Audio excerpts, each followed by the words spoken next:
आखाती युद्धाच्या पार्श्वभूमीवर शहरात ऑटो एलपीजी गॅसचा तुटवडा निर्माण झाला आहे।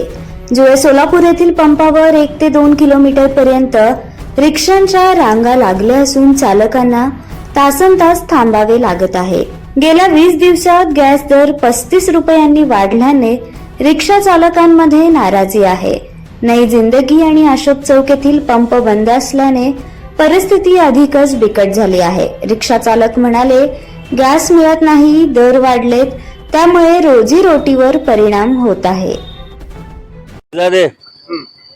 बोलो क्या परिणाम है, क्या है? मी सकाळी 6:30 ला गाडी लावली, अजून 5वा 6वा नंबर आहे। आता आम्हाला माहित झालं आम्ही दुसऱ्या देशावर अवलंबून आहे। आम्हाला माहित नव्हतं, आम्ही हे समजत होतो आमच्या देशात ही गॅस मिळतंय। आता माहित झाला इराण इराकने येते। त्यासाठी मला प्रशासनाला विनंती आहे, अख्ख्या गोरगरीब हे बघा 200-300 रुपये धंदा करायचं, गॅस घालायचं त्याला 3-4 तास लागतात।